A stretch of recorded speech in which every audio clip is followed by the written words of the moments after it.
اس وزارت میں کوئی مقام نہیں ہے جس سے آپ پاکستان کو بہتر نہ کر سکیں.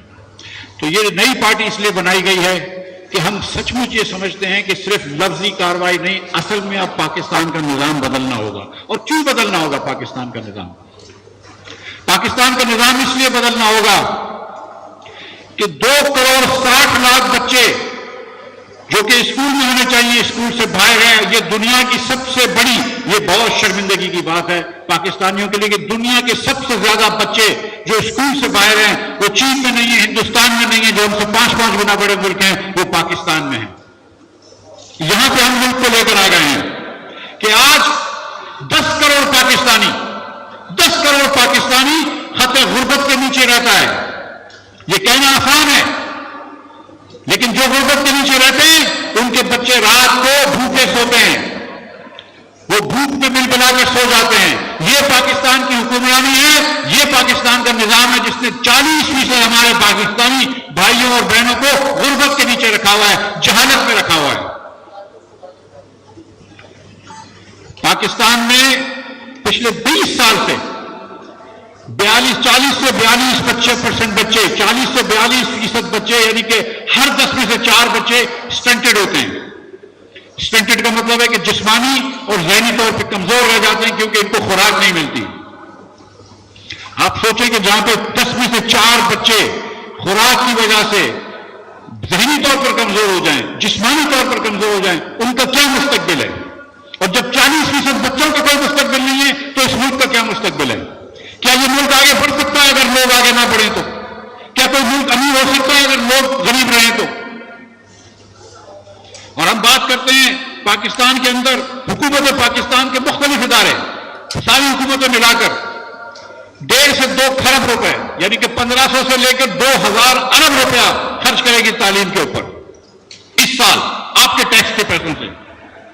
اور پاکستان میں خواندگی کا یہ حال ہے کہ Gambia, Sudan, Comoros, Nigeria, Mozambique, Papua New Guinea, Mauritania, Togo, Malawi, Timor Leste, Yemen, Nepal اور بھوٹان سب ہم سے آگے ہیں.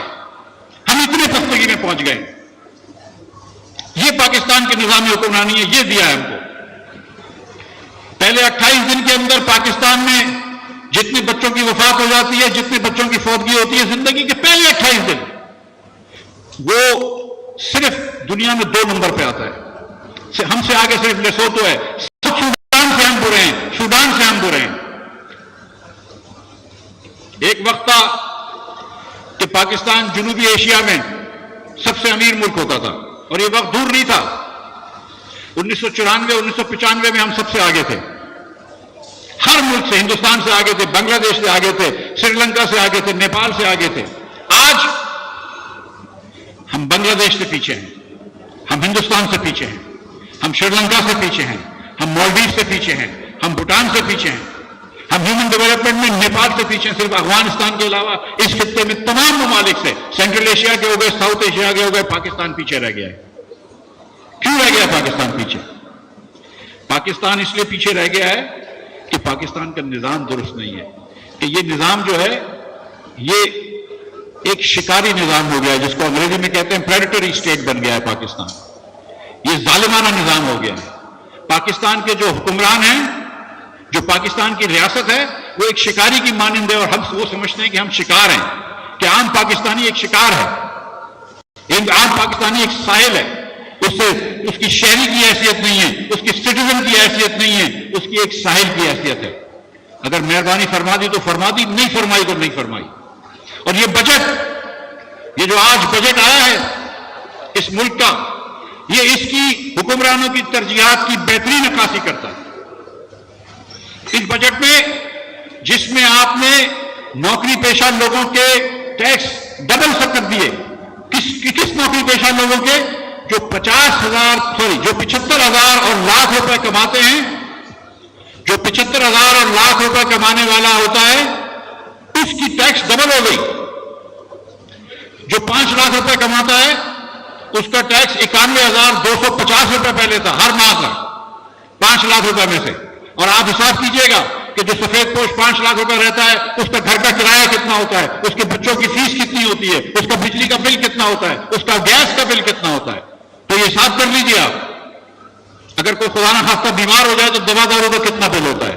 تو 5 لاکھ روپے کمانے والے کا آپ نے 91,250 سے بڑھا کر 1,13,750 روپے کر لیے، کیونکہ آپ کو 22,500 روپے اس سے اور چاہیے تھے، کیونکہ 30 کروڑ روپے کی ایوان صدر میں نئی گاڑیاں آ سکی۔ اس سے 22,500 روپے اس لیے چاہیے تھے کہ 24% حکومت پاکستان اپنے جاری اخراجات بڑھا سکے۔ اس سے 22,500 روپے اس لیے چاہیے تھے کہ 30% جو ہے وہ پی ایچ ڈی کی پڑھ سکے، 75 ارب روپے آپ ایم این ایس کے لیے رکھ سکیں اور 500 ارب روپے آپ ایم پی ایس کے لیے رکھ سکیں تاکہ وہ پروجیکٹ کر سکیں۔ تو یہ پاکستان اب ہمیں منظور نہیں ہے، یہ پاکستان ہمیں منظور نہیں ہے۔ پاکستان اس لیے قائد اعظم نے آزاد نہیں کروایا تھا، ہمارے والدین نے اس لیے آزاد نہیں کروایا تھا کہ ہم یہاں پہ آ کے جہالت کی قید میں رہیں، یہاں پہ آ کے بھوک کی قید میں رہیں، یہاں پر آ کر حکومت کے نیچے اس طرح دب کے رہیں کہ جیسے یہ کالونیل گورنمنٹ ہو۔ یہ حکومت کیا ایسٹ انڈیا کمپنی چلا رہی ہے؟ مڈل کلاس پاکستانی کو مارا جا رہا ہے، یہ بات لکھ لیں۔ دنیا میں 2 اصول ہوتے ہیں ٹیکسیشن کے، ایک کو کہتے ہیں ہاریزونٹل ایکوٹی، کہ ہر انسان جس کی آمدن برابر ہو وہ برابر ٹیکس دے۔ یہاں پر اگر آپ کے پاس لاکھ روپے کی تنخواہ ہے تو حکومت کہتی ہے ٹیکس دو، آپ کی 75,000 کی تنخواہ ہے حکومت کہتی ہے ٹیکس دو، آپ کی 50,000 روپے ماہانہ تنخواہ حکومت کہتی ہے ٹیکس دو، مگر آپ کے پاس 2,000 ایکڑ زرعی اراضی ہو حکومت کہتی ہے کوئی بات نہیں ٹیکس نہ دو۔ آپ کے پاس 200 کروڑ روپے کا 2 ارب روپے کا مکان ہو اس پہ پراپرٹی ٹیکس نہیں لگتا۔ تو یہ تو برابر کا نظام نہیں ہے، یہ برابر کا نظام نہیں ہے، یہ تو شکاری اور شکار کا نظام ہے، یہ نظام نہیں چل سکتا۔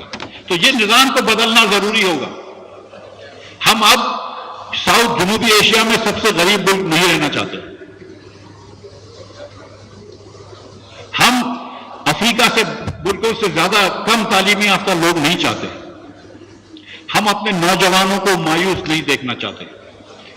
پاکستان میں اتنی مایوسی ہے کہ جب لیبیا یونان ایک کشتی جا رہی تھی اور ڈوب گئی اور 300-400 لوگ اس میں جاں بحق ہوئے تو آدھے سے زیادہ پاکستانی تھے۔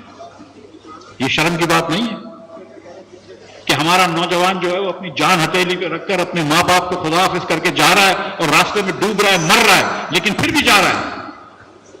تو آپ نے کیا موقع دیا اس نوجوان کو؟ یہ دلشاد صاحب نے جو بات کی ہے کہ 64% پاکستانی جو ہے وہ نوجوان ہے، ہم نے کیا نوجوان کو موقع دیا ہے؟ ہماری بہنوں کو ہم نے کیا موقع دیا ہے؟ میں کچھ دنوں پہلے آئی بی اے میں گیا تھا، اسٹوڈنٹ سے مل رہا تھا، میں نے پوچھا ان سے کہ آپ کو کیا پریشانی ہے پاکستان میں؟ تو ایک بچی بولتی ہے کہ سر ہم تو روڈ پہ چلتے ہیں تو لوگ ہم کو تنگ کرتے ہیں، گاڑی میں جا رہے ہوتے ہیں تو لوگ تنگ کرتے ہیں۔ یہ کیا معاشرہ بنا دیا؟